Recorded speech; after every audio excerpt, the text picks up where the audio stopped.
तर अमरा मंडळींनो, मी तुमचा दोस्त आणि होस्ट अभिनंदन स्वागत करतो तुम्हा सर्वांचं आपल्या यूट्यूब चॅनलवर, ज्याचं नाव आहे कुबेर मराठी. सो मित्रांनो, आजच्या व्हिडिओमध्ये आपण युनायटेड ब्रेवरीजबद्दल मित्रांनो चर्चा करणार आहोत. एकाच दिवसामध्ये स्टॉकमध्ये मित्रांनो 8% फॉल आलेला आहे. सो ह्या विषयी आपण चर्चा करू आणि त्याचबरोबर सध्याच्या लेवलवरती स्टॉकचं प्राइस घसरलेलं आहे, त्यामुळे ह्याच्यामध्ये काही इन्व्हेस्टमेंट करण्याची अपॉर्च्युनिटीज बनत आहेत का, किंवा एका चांगल्या व्हॅल्युएशनवरती हा स्टॉक आपल्याला मिळतोय का. ओके, ह्याविषयी आपण चर्चा करणार आहोत. ओके, पण मित्रांनो पुढे जाण्यासाठी तुम्हाला सर्वांना कळकळीची विनंती आहे, चॅनलवर नवीन असाल तर चॅनलला सबस्क्राईब करा, व्हिडिओला लाईक करा आणि जास्तीत जास्त आपल्या मराठी बांधवांसोबत हा व्हिडिओ डेफिनेटली शेअर करा, कारण तुमच्या भावाला तुमच्या सपोर्टची नितांत गरज आहे. सो मित्रांनो बघा, सर्वप्रथम युनायटेड ब्रेवरीजचा युनायटेड स्पिरिट्सचा मित्रांनो सर्वप्रथम या ठिकाणी जो करंट रेट आहे तो 1503 रुपये 80 पैसे आहे मित्रांनो.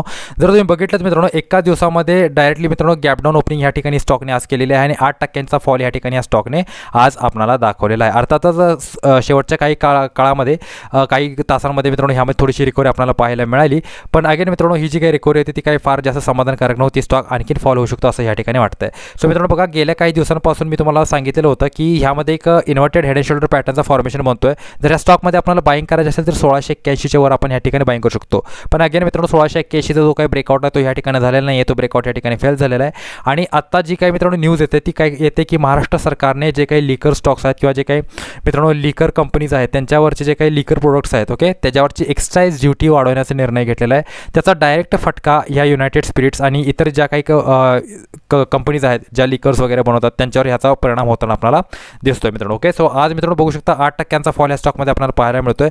सो सध्या अजून ह्या स्टॉकमध्ये किती फॉल होऊ शकतो याविषयी आपण चर्चा करूया. सो मित्रांनो बघा, फंडामेंटली तर अत्यंत मित्रांनो स्ट्रॉंग कंपनी आहे, खूप चांगली यांची ब्रँड व्हॅल्यू आहे. ओके, जर आता आपण ह्या ठिकाणी सपोर्ट रेजिस्टन्सचा विचार केला, सो सध्या करंट लेवलवरती मित्रांनो जो काही इम्पॉर्टंट सपोर्ट मला ह्या ठिकाणी दिसतोय तो दिसतोय मित्रांनो एक साधारणतः 1365. ओके मित्रांनो, माझ्या मते 1365 रुपयेपर्यंत मित्रांनो हा स्टॉक येत्या काही दिवसांमध्ये काय होऊ शकतो मित्रांनो, फॉलो होऊ शकतो, कारण का कंटिन्युअसली अप ट्रेंड वेजमध्ये हा स्टॉक मित्रांनो काय करतोय, मुवमेंट करताना आपल्याला दिसतोय. ओके, सो जर आपण या ठिकाणी सपोर्ट लेवल या ठिकाणी मित्रांनो एक्झॅक्टली ड्रॉ करायचा प्रयत्न केला तर तुम्ही बघू शकता या ठिकाणी जो काही झोन निघून येतो तो 1394 ते 1374 या दरम्यान मित्रांनो या ठिकाणी हा झोन निघून येतोय. सो कुठेतरी मला मित्रांनो असं वाटतं की येत्या काही दिवसांमध्ये हा स्टॉक मित्रांनो तेथेपर्यंत फॉलो होऊ शकतो, कारण ही न्यूज जी आहे मित्रांनो त्या न्यूजचा इम्पॅक्ट जो आहे तो खूप मोठा अजून या स्टॉकवर होऊ शकतो आणि येथेपर्यंत हा स्टॉक मित्रांनो घसरू शकतो. त्यानंतर कदाचित एक बाईंगची मोमेंटम आपल्याला या ठिकाणी पाहायला मिळू शकते. सो मित्रांनो बघा, लिकर स्टॉक्सवरती जे काही एक्साईज ड्युटी वाढवण्याचं कारण आहे किंवा जे काही एक्साईज ड्युटी वाढवण्याचे मित्रांनो जे काही घटना आहे ती ह्या अगोदर सुद्धा बऱ्याच वेळेला घडलेली आहे. स्टॉकमध्ये तात्पुरतं मित्रांनो फॉल होतो आणि त्यानंतर स्टॉक्स काय करतात, रिकवर करतात, कारण ह्या अशा गोष्टी आहेत मित्रांनो त्यांची डिमांड कधीच कमी होत नाही. इव्हन सरकारने टॅक्सेस जरी वाढवले तरी सुद्धा ह्यांची जी काही डिमांड आहे ती कमी होत नाही, पण दिवसेंदिवस या ठिकाणी वाढते, कन्झम्पशन दिवसेंदिवस या ठिकाणी वाढतच चाललेलं आहे. सो मित्रांनो आत्ता मला असं वाटतं की येत्या काही दिवसांमध्ये जर स्टॉकमध्ये आपल्याला फॉल पाहायला मिळाला तर अजून सुद्धा मित्रांनो मला वाटतं एक साधारणतः 7 ते 8% फॉल आपल्याला मॅक्सिमम पाहायला मिळू शकतो.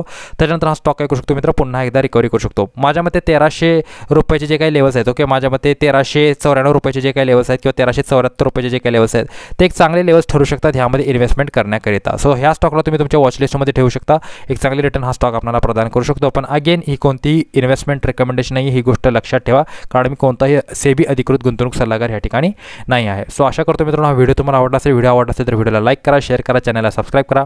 भेटतो पुढील व्हिडिओमध्ये. तोपर्यंत good bye, take care and good time. Thank you very much to all of you.